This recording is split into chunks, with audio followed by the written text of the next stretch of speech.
Hey guys, hello, very good evening to all of you. स्वागत है आपका UPSC अड्डा आईएएस के इस यूट्यूब प्लेटफॉर्म पर। मेरा नाम दीपेश कौशिक है और मेरे साथ में है आज अंकित सर।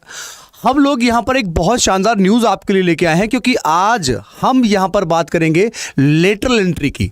जैसे कि आप लोग जानते हैं कि कुछ टाइम पहले सरकार का एक फरमान आया था कि भाई लेटरल एंट्री के तहत भी अब आईएएस और अधिकारी जो है बन सकेंगे, और उसी लिए आज हमारे सामने ये जो न्यूज़ है ये आपको यहाँ बताने वाले हैं कि किस तरीके से इन 31 अधिकारियों को या 31 व्यक्तियों को हमने यहाँ पर क्या बनते हुए देखा है, आज यहाँ पे आईएएस अफसर बनते हुए देख लिया है। अंकित सर, क्या कहना है आपका इस बारे में? Thank you Deepesh sir.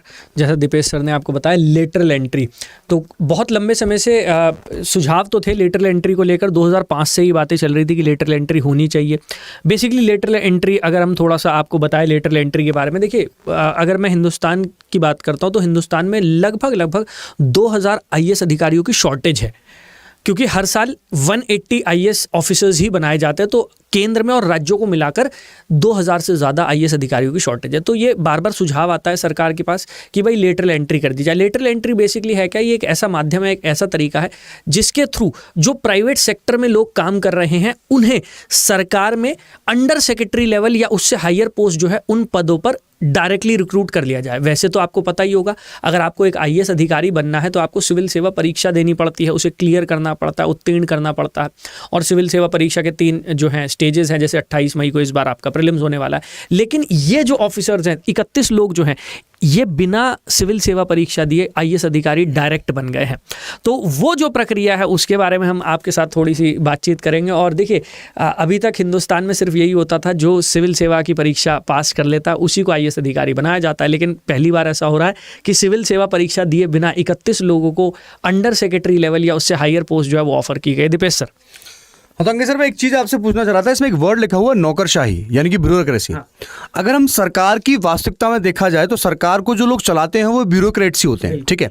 और इसीलिए ये जो कदम था केंद्र सरकार के द्वारा ये लिया गया, क्योंकि जैसे आपने नीति आयोग भी देखा सर, नीति आयोग जब बात करते हैं तो पहले एक प्लानिंग कमीशन हुआ करता था, उसमें सरकार के लोग शामिल होते थे। लेकिन एट अ टाइम, अब अगर आज की बात करें हम, तो नीति आयोग में आप देखते हैं कि बहुत सारे जो सेक्टर्स हैं उनसे लोगों को शामिल किया जाता है, ताकि नए जो इनिशिएटिव्स हैं, नए जो इनोवेशन है उनको हम यहां पर इंप्लीमेंट कर सकें।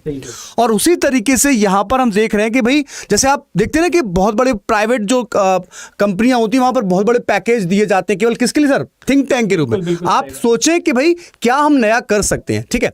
तो उसी तरीके से सरकार ने भी उसी प्रणाली को यहां पर जो हमारी कार्यपालिका है उसमें शामिल किया है कि भाई आप जो लोग यहां पर जो बड़े कंपनी में काम करते हैं, या आपके पास कुछ और ऐसे प्रोविजंस है जिनके सरकार को उनकी सहायता हो सकती है, तो ऐसे लोगों को हमने यहां पर आज सरकार ने शामिल कर लिया है कि भाई आप लोग भी यहां पर आइए और आपके जो आइडियाज हैं, आपके जो इनोवेशंस हैं, आपके जो इनिशिएटिव हैं, हम उनको यहां पर लें। और इस तरीके से आप यहां पर सरकार की जो नीतियां हैं उनमें एक नई उड़ान, एक नई बोल सकते हैं कि पहुंच जो है वो हम बना सके। अंकित सर। बिल्कुल सर, बिल्कुल सही कह रहे हैं दीपेश सर कि एक नयापन, एक ये माना जाता है प्राइवेट सेक्टर जो है उसमें माना जाता है डोमेन एक्सपर्टीज बहुत चाहिए होती है। आप जिस भी फील्ड में काम कर रहे हो प्राइवेट सेक्टर में, आप उसके एक्सपर्ट बन जाते हैं। और जैसे सर कह रहे थे कि नयापन, नवीनता, प्राइवेट सेक्टर के साथ एक बहुत इंपॉर्टेंट बात जुड़ी हुई है, रिसर्च और डेवलपमेंट पे बहुत फोकस किया जाता है वहाँ पर। लेकिन हमारी जो सिविल सेवाएं उनके बारे में कहा जाता है कि सिविल सेवा में कहीं ना कहीं ये जो नवीनता है इसकी कमी हो रही है,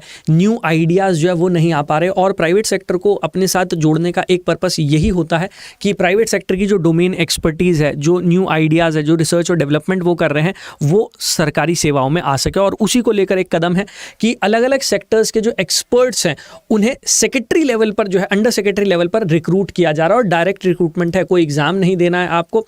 उसी के बारे में ये कदम उठाया गया। और ये पहली बार हो रहा है ऐसा कि सिविल सेवाओं में आईएएस की जो पोस्ट है उसमें इनको रिक्रूट किया जा रहा है। जैसे सर ने मेंशन किया था कि प्लानिंग कमीशन हुआ करता, तो प्लानिंग कमीशन के ज़माने में भी जो प्राइवेट सेक्टर के एक्सपर्ट्स थे उन्हें जोड़ा जाता था प्लानिंग कमीशन के साथ। या नीति आयोग जो है, नीति आयोग थिंक टैंक है, तो नीति आयोग में भी प्राइवेट सेक्टर के लोगों को जोड़ा जाता है।